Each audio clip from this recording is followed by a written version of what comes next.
സുകുമാരൻ നായർക്ക് മുട്ടൻ പണി. പെരുന്നയിലെ സുകുമാരൻ നായരുടെ അപ്രമാദിത്വത്തിന് ഇതോടെ അവസാനമാകുകയാണോ? കേരള രാഷ്ട്രീയത്തിലും NSS രാഷ്ട്രീയത്തിലും ഒരു കാലത്ത് സുകുമാരൻ നായർ പറഞ്ഞാൽ അത് അവസാന വാക്കായിരുന്നു. ആരാണ് മുഖ്യമന്ത്രിയെങ്കിലും ആരാണ് പ്രധാന രാഷ്ട്രീയ നേതാവെങ്കിലും പെരുന്നയുടെ മുന്നിൽ എല്ലാവരും സൂക്ഷിച്ചാണ് സംസാരിച്ചിരുന്നത്. അധികാരത്തിന്റെ മുന്നിൽ തനകുലിക്കില്ലെന്നും സമുദായ താല്പര്യങ്ങൾക്ക് വേണ്ടി ആരെയും ചോദ്യം ചെയ്യുമെന്നും പറയുന്ന ഒരു നേതാവിന്റെ പ്രതിച്ഛായയായിരുന്നു സുകുമാരൻ നായരുടേത്. പക്ഷെ ഇന്ന് കാര്യങ്ങൾ മാറുകയാണ്. സുകുമാരൻ നായരുടെ വാക്കുകളെ ചോദ്യം ചെയ്യുന്നവർ കൂടി വരുന്നു. അദ്ദേഹത്തിന്റെ തീരുമാനങ്ങളെ ചോദ്യം ചെയ്യുന്നവർ വളരെയധികം വർദ്ധിക്കുന്നു. അതിനേക്കാൾ പ്രധാനമായി പെരുന്നയുടെ രാഷ്ട്രീയ നിലപാടുകളെ കുറിച്ച് തന്നെ ചോദ്യങ്ങൾ ഉയരുകയാണ്.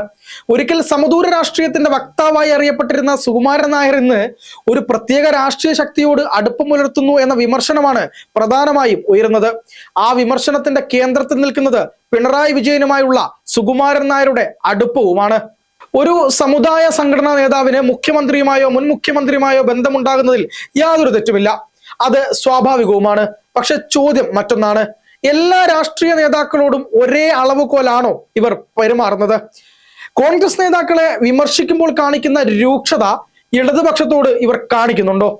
പിണറായി വിജയൻ സർക്കാരിനോട് സ്വീകരിക്കുന്ന സമീപനവും മറ്റ് രാഷ്ട്രീയ നേതൃത്വങ്ങളോട് ഇവർ കാണിച്ചിട്ടുള്ള അല്ലെങ്കിൽ സ്വീകരിച്ചിട്ടുള്ള സമീപനവും ഒരുപോലെയായിരുന്നോ? ഇവിടെയാണ് സുകുമാരൻ നായരുടെ സമദൂര രാഷ്ട്രീയത്തെക്കുറിച്ചുള്ള സംശയം ജനങ്ങളിൽ തന്നെ ശക്തമാകുന്നത്. കാരണം സമദൂരം എന്നത് എല്ലാവരോടും ഒരുപോലെ അടുപ്പം പുലർത്തുക എന്നല്ല, എല്ലാവരും ഒരുപോലെ ഒരേ രാഷ്ട്രീയ അളവുകോലിൽ കാണുക എന്നുള്ളതാണ്. പെരുന്നയിൽ നിന്ന് ഉയരുന്ന ഇന്നത്തെ ഏറ്റവും വലിയ ചോദ്യവും അത് തന്നെയാണ്. സുകുമാരൻ നായർ യഥാർത്ഥത്തിൽ സമദൂരത്തിലാണോ, അതോ രാഷ്ട്രീയ സാഹചര്യങ്ങൾക്കനുസരിച്ച് നിലപാടുകൾ മാറ്റുന്ന സൗകര്യ രാഷ്ട്രീയമുള്ള ഒരു രാഷ്ട്രീയക്കാരനായി, അതായത് കാലുമാറൽ രാഷ്ട്രീയക്കാരനായി മാറുകയാണോ? ഇതിനിടെയാണ് പെരുന്നയിലെ മന്നം സമാധിയുമായി ബന്ധപ്പെട്ട വിവാദങ്ങൾ ഉണ്ടാകുന്നത്. 2026 ഫെബ്രുവരിയിൽ ഇന്ത്യയിലെ ഉപരാഷ്ട്രപതി CP രാധാകൃഷ്ണൻ ചങ്ങനാശ്ശേരിയിലെത്തിയപ്പോൾ മന്നം സമാധിയിൽ പുഷ്പാർച്ചന നടത്താൻ NSS അനുമതി നൽകിയില്ല. സുരക്ഷാ പരിശോധനയ്ക്കും ഡോഗ് സ്ക്വാഡിനും സമാധി പരിസരത്ത് പ്രവേശിക്കുമ്പോൾ അനുമതി നൽകാനാകില്ലെന്നായിരുന്നു സുകുമാരൻ നായരുടെ വിശദീകരണം. അങ്ങനെയാണെങ്കിൽ ഒരു തമാശ ചോദ്യം അന്ന് തന്നെ ഉയർന്നിട്ടുണ്ട്. ഈ മന്നം സമാധിയുമായി ബന്ധപ്പെട്ട് എവിടെയെങ്കിലും മോഷണം പോവുകയാണെങ്കിൽ അവിടെ ഡോഗ് സ്ക്വാഡിനെ കൊണ്ടുവരാനും ഇയാൾ എതിർക്കുമോ എന്നുള്ളതായിരുന്നു ചോദ്യം. സുകുമാരൻ നായരുടെ വീട്ടിൽ കള്ളം കയറിയാലും ഡോഗ് സ്ക്വാഡ് വരില്ലേ എന്നും അന്ന് ചോദ്യം ഉണ്ടായിരുന്നു. ഇവിടെ കേരള സമൂഹം ചോദ്യങ്ങൾ ചോദിച്ചുകൊണ്ടേയിരിക്കുകയാണ്. രാജ്യത്തിന്റെ ഉപരാഷ്ട്രപതിക്ക് പോലും മന്നം സമാധിയിൽ പുഷ്പാർച്ചന നടത്തണമെങ്കിൽ പെരുന്നയുടെ അനുമതി വേണമോ? മന്നത്ത് പത്മനാഭന്റെ സ്മാരകം ഒരു സംഘടനയുടെയും സ്വകാര്യ സ്വത്താണോ, അതോ കേരളത്തിന്റെ സാമൂഹിക ചരിത്രത്തിന്റെ ഭാഗമായ ഒരു പൊതു സ്മാരക കേന്ദ്രമാണോ? തീർച്ചയായും NSSന് അതിന്റെ സ്ഥാപനപരമായിട്ടുള്ള തീരുമാനങ്ങൾ എടുക്കാനുള്ള അവകാശമുണ്ട്. പക്ഷേ ഒരു ദേശീയ ഭരണഘടനാ പദവി വഹിക്കുന്ന ഒരു വ്യക്തി ഒരു മഹാനായ സാമൂഹ്യ പരിഷ്കർത്താവിന്റെ സ്മാരകത്തിൽ ആദരാഞ്ജലി അർപ്പിക്കാൻ എത്തുമ്പോൾ അതിനെ എങ്ങനെയാണ് സമീപിക്കേണ്ടത് എന്നത് സ്വാഭാവികമായും രാഷ്ട്രീയ ചർച്ചയാവും. ഇവിടെ മറ്റൊരു കാര്യം കൂടി നമ്മൾ ശ്രദ്ധിക്കേണ്ടതുണ്ട്. പിന്നീട് സുകുമാരൻ നായർ തന്നെ വിശദീകരിച്ചത് ആരെയും മന്നം സമാധിയിൽ പുഷ്പാർച്ചന നടത്തുന്നതിൽ നിന്ന് വിലക്കിയിട്ടില്ല എന്നുള്ളതാണ്. സുരക്ഷാ പരിശോധനയുമായി ബന്ധപ്പെട്ട പ്രോട്ടോകോൾ പ്രശ്നമാണ് ഉണ്ടായതെന്നും അദ്ദേഹം പറഞ്ഞിരുന്നു. ഇതൊക്കെ തൊടുന്യായീകരണം മാത്രമാണ്. പക്ഷെ രാഷ്ട്രീയപരമായ വിവാദം അവിടെ അവസാനിച്ചിട്ടില്ലായിരുന്നു. കാരണം പിന്നീട് ഉപരാഷ്ട്രപതി CP രാധാകൃഷ്ണൻ നടത്തിയ പരാമർശം തന്നെ വലിയ രീതിയിൽ പെരുന്നയിലെ അധികാര കേന്ദ്രീകരണത്തെക്കുറിച്ചുള്ള മറ്റൊരു ചർച്ചയ്ക്ക് വഴിയൊരുക്കലായി മാറിയിരുന്നു. ഞാനാണ് പ്രസിഡന്റ്, ഞാനാണ് സെക്രട്ടറി, അതുകൊണ്ട് ആരൊക്കെ വരണം ആരൊക്കെ വരരുത് എന്നൊക്കെ തീരുമാനിക്കുന്നത് ഞാൻ തന്നെയാണ്, ഇതൊക്കെ എന്റെ തീരുമാനമാണ് എന്നത് അത്ര നല്ലതല്ല എന്നതായിരുന്നു അദ്ദേഹത്തിന്റെ സന്ദേശം. ഇത് വെറും ഒരു വ്യക്തിയെക്കുറിച്ചുള്ള വിമർശനവുമല്ല, ഇതൊരു സംഘടനയുടെ ജനാധിപത്യ സ്വഭാവത്തെക്കുറിച്ചുള്ള ചോദ്യമാണ്. ആ സംഘടനയുടെ ജനറൽ സെക്രട്ടറി എന്നത് സംഘടനയ്ക്ക് മുകളിലുള്ള അധികാര കേന്ദ്രമാകാനുള്ള പദവിയാണോ എന്നുള്ളതാണ് ഏറ്റവും പ്രധാനപ്പെട്ട ചോദ്യം. അതോ സംഘടനയുടെ അംഗങ്ങളോടും സമൂഹത്തോടും ഉത്തരവാദിത്തമുള്ള ഒരു സ്ഥാനമാണോ? ഇവിടെയാണ് സുകുമാരൻ നായർക്കെതിരെ ഉയരുന്ന അഹങ്കാരത്തിന്റെ ആരോപണവും പ്രസക്തമായി മാറുന്നത്.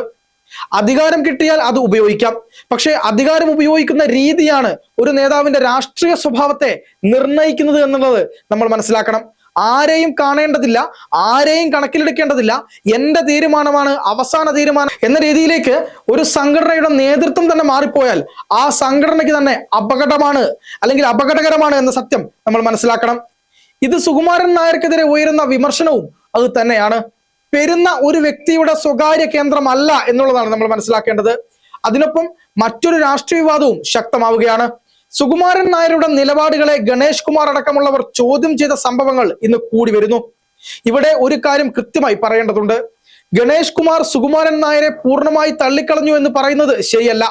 എന്നാൽ സുകുമാരൻ നായരുടെ ചില നിലപാടുകളിലും സംഘടനയിലെ ചില തീരുമാനങ്ങളിലും അഭിപ്രായ വ്യത്യാസം പ്രകടിപ്പിച്ചിട്ടുണ്ടെന്നാണ് രാഷ്ട്രീയപരമായി നമ്മൾ ശ്രദ്ധിക്കേണ്ടത്.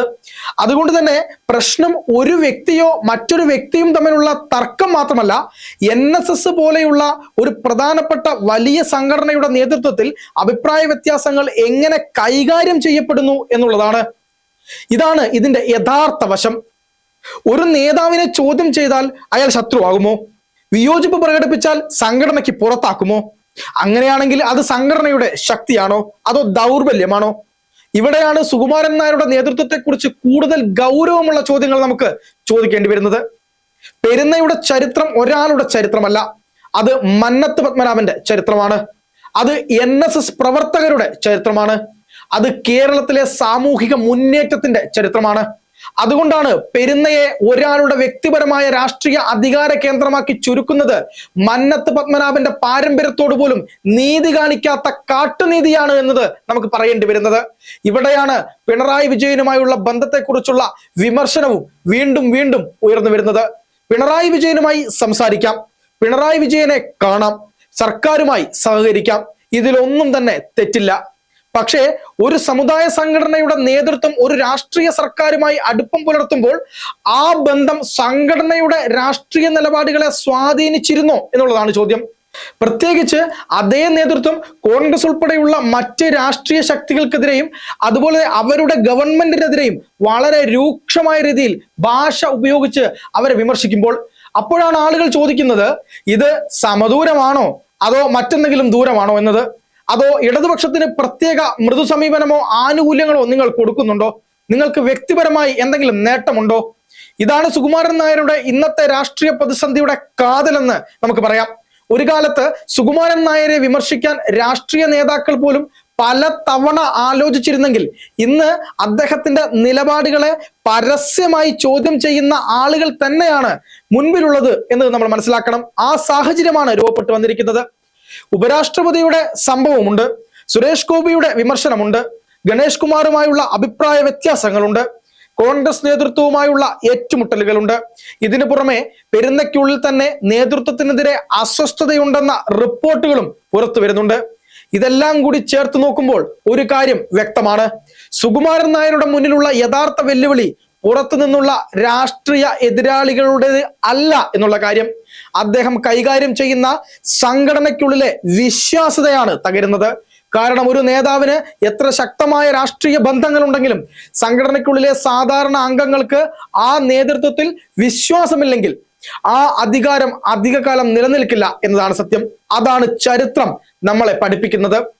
അധികാരം ഒരിക്കലും സ്ഥിരമല്ല, പദവിയും സ്ഥിരമല്ല. പക്ഷെ സംഘടനയുടെ പാരമ്പര്യം എന്നും നിലനിൽക്കേണ്ടതാണ്. മന്നത്ത് പത്മനാഭന്റെ പേര് എന്നും നിലനിൽക്കേണ്ടതാണ്. അതല്ലെങ്കിലും നിലനിൽക്കുകയും ചെയ്യും. NSSന്റെ ചരിത്രവും നിലനിൽക്കും. അതുകൊണ്ട് തന്നെ പെരുന്നയിൽ നടക്കുന്നത് ഒരു ജനറൽ സെക്രട്ടറിയുടെ രാഷ്ട്രീയ നിലപാടുകളെ കുറിച്ചുള്ള ചർച്ച മാത്രമല്ല എന്നുള്ളതാണ് പ്രധാനം. ഇതൊരു വലിയ സംഘടനയുടെ ഭാവിയെ കുറിച്ചുള്ള ചർച്ചയാണ്. സുകുമാരൻ നായർ സ്വയം തിരുത്തുമോ? ഇനി അതല്ല സുകുമാരൻ നായരെ തിരുത്തിക്കേണ്ടി വരുമോ? പെരുന്നയുടെ നേതൃത്വം കൂടുതൽ ജനാധിപത്യപരമാകുമോ? രാഷ്ട്രീയ ബന്ധങ്ങൾ വീണ്ടും യഥാർത്ഥ സമദൂരം പാലിക്കുമോ? അല്ലെങ്കിൽ പിണറായി വിജയനുമായുള്ള രാഷ്ട്രീയ അടുപ്പത്തിന്റെ പേരിൽ ഉയരുന്ന ആരോപണങ്ങൾ ഇനിയും ശക്തിപ്പെടുമോ? ഇതെല്ലാം കേരളം കാത്തിരിക്കുന്ന കാര്യങ്ങളാണ്. പക്ഷേ ഒരു കാര്യം പറയാതെ ഈ വിഷയം അവസാനിപ്പിക്കാൻ നമുക്ക് കഴിയില്ല എന്നുള്ളതാണ് യാഥാർത്ഥ്യം. അത് സുകുമാരൻ നായർക്കെതിരെയുള്ള വ്യക്തിപരമായ വിരോധത്തിന്റെ കാര്യവുമല്ല. ഒരു നേതാവിനെ വിമർശിക്കുന്നത് ആ സമുദായത്തിനെതിരെയുള്ള വിമർശനവുമല്ല. NSSനെ വിമർശിക്കുന്നത് നായർ സമുദായത്തിനെതിരെയുള്ള വിമർശനമല്ല. മറിച്ച് ആ വലിയ സംഘടനയുടെ നേതാവ് സ്വീകരിക്കുന്ന രാഷ്ട്രീയ നിലപാടുകളെ ചോദ്യം ചെയ്യാനുള്ള ജനാധിപത്യത്തിന്റെ അവകാശമാണത്. കാരണം ആരും അതിന് മുകളിലല്ല. മുഖ്യമന്ത്രി അതിന് മുകളിലല്ല, പ്രധാനമന്ത്രി അതിന് മുകളിലല്ല, ഒരു രാഷ്ട്രീയ പാർട്ടിയും അതിന് മുകളിലല്ല. അതുപോലെ തന്നെ ഒരു സമുദായ സംഘടനയുടെ ജനറൽ സെക്രട്ടറിയും അതിന് മുകളിലല്ല എന്നതാണ് സത്യം. പെരുന്നയും ആരും അതിന്റെ മുകളിലല്ല എന്നുള്ളതാണ് യാഥാർത്ഥ്യം. അതുകൊണ്ടാണ് ഇന്നത്തെ ചോദ്യം ഏറെ പ്രസക്തമാകുന്നത്. സുകുമാരൻ നായർ തന്നെയാണോ പെരുന്ന? അതോ പെരുന്ന സുകുമാരൻ നായരേക്കാൾ വലുതാണോ? ഈ മന്നത്ത് പത്മനാഭന്റെ പാരമ്പര്യം ഒരാളുടെ വ്യക്തിപരമായ അധികാരത്തെക്കാൾ വലുതാണോ എന്നതാണ് ചോദ്യം. ഉത്തരം കേരളത്തിലെ ജനങ്ങൾ തന്നെ പറയേണ്ട സമയമാണിത്.